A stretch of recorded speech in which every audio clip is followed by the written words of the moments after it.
ನಗರದ ಫ್ರೀಡಂ ಪಾರ್ಕ್ನಲ್ಲಿ ವಿವಿಧ ಬೇಡಿಕೆಗಳನ್ನು ಈಡೇರಿಸುವಂತೆ ವನ್ಯಜೀವಿ ಸಂರಕ್ಷಕರು ಹಾಗೂ ಊರಗ ರಕ್ಷಕರು ಅರೆಬೆತ್ತಲೆ ಪ್ರತಿಭಟನೆ ನಡೆಸಿದರು.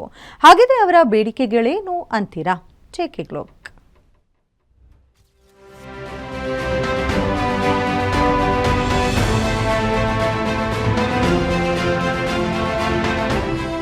ಇದು ವನ್ಯಜೀವಿ ಸಂರಕ್ಷಕ ಹಾಗೂ ಉಗ್ರ ರಕ್ಷಕರು ನಗರದ ಫ್ರೀಡಂ ಪಾರ್ಕ್ನಲ್ಲಿ ಅರೆಬೆತ್ತಲೆ ಪ್ರತಿಭಟನೆ ನಡೆಸಿದ್ರು. ವಿವಿಧ ಬೇಡಿಕೆಗಳನ್ನ ಈಡೇರಿಸುವಂತೆ ಸರ್ಕಾರವನ್ನ ಒತ್ತಾಯಿಸಿದ್ರು. ಸರ್ಕಾರದಿಂದ ಹಾವು ಸಂರಕ್ಷಕರಿಗೆ ಅನ್ಯಾಯ ಆಗ್ತಿದೆ ಎಂದು ಆರೋಪಿಸಿ ಆಕ್ರೋಶವನ್ನ ಹೊರಹಾಕಿದ್ರು. 19/8/2025 ನಾವು ಫಸ್ಟ್ ಆಗಿ ಇದೇ ವರ್ಷದ ಜನವರಿ ತಿಂಗಳಿನಲ್ಲಿ ಈ ಹೋರಾಟನ ಮಾಡಿದ್ದು.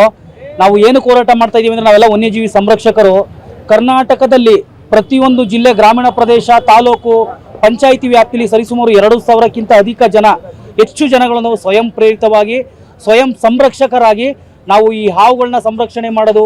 ಹಾವುಗಳ ಜೊತೆಗೆ ಕಾಗೆಗಳು, ಗೂಬೆಗಳು, ಪಕ್ಷಿಗಳು, ಕೆಂಬೂತಗಳು, ನವಿಲುಗಳು, ಈ ಥರ ಪಕ್ಷಿಗಳನ್ನ ನಾವು ಸಂರಕ್ಷಣೆ ಮಾಡ್ಕೊಂಡು ಬಂದಿದ್ದೀವಿ. ಈಗ ನಾವು ಒಂದು ಯೂನಿಯನ್ ಮಾಡಿದೀವಿ, ಅರಣ್ಯ ಪರಿಸರ ವನ್ಯಜೀವಿ ಸಂರಕ್ಷಣಾ ಸಮಾಜ ಅಂತ ಯೂನಿಯನ್ ಕೂಡ ಮಾಡಿದೀವಿ. ನಾವು ಈ ಸರ್ಕಾರದ ಮುಂದೆ ಹಲವಾರು ಬೇಡಿಕೆಗಳನ್ನ ಇಟ್ಟಿಲ್ಲ, ನಾವು ನಮ್ಮ ಜೀವನದ ಒಂದು ರೂಪುರೇಷೆಗಳನ್ನ ಕೇಳ್ತಾ ಇದೀವಿ. ಏನು ಅಂತ ಹೇಳಿದ್ರೆ ನೋಡಿ, ಇವತ್ತು ನಮಗೆ ಎಂತ ದುಸ್ಥಿತಿ ಬಂದಿದೆ ಅಂತ ಅಂದ್ರೆ, ನಾವು ಹಾವು ಕಚ್ಚಿ ಸತ್ರೆ ಅರಣ್ಯ ಇಲಾಖೆಯವರು ನಮ್ಮ ಹೆಣದ ಮೇಲೆ ಕೇಸ್ ಹಾಕ್ತಾರೆ. ಹಾವು ಕಚ್ಚಿ ಸತ್ರೆ ನಮ್ಮ ಅರಣ್ಯ ಇಲಾಖೆಯವರು ನಮ್ಮ ಹೆಣದ ಮೇಲೆ ಕೇಸ್ ಹಾಕ್ತಾರೆ.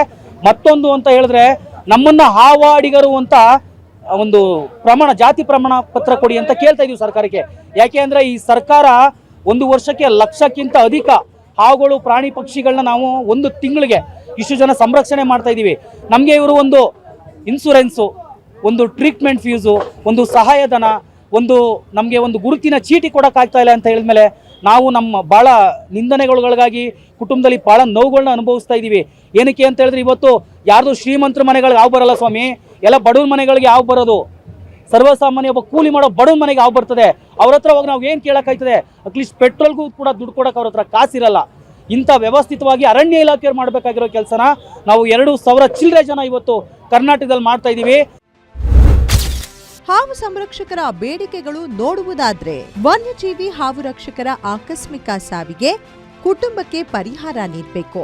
ವನ್ಯಜೀವಿಗಳ ದಾಳಿಗೆ ಒಳಗಾದ್ರೆ ವೈದ್ಯಕೀಯ ವೆಚ್ಚ ಭರಿಸಬೇಕು. ವನ್ಯಜೀವಿಗಳ ದಾಳಿಗೆ ಒಳಗಾದ್ರೆ ಕುಟುಂಬಕ್ಕೆ ಪರಿಹಾರ ನೀಡಬೇಕು. ವನ್ಯಜೀವಿ ಸಂರಕ್ಷಕರಿಗೆ ಮಾನಸಿಕ ಗೌರವಧನ 2,000 ರೂಪಾಯಿ ನೀಡಬೇಕು.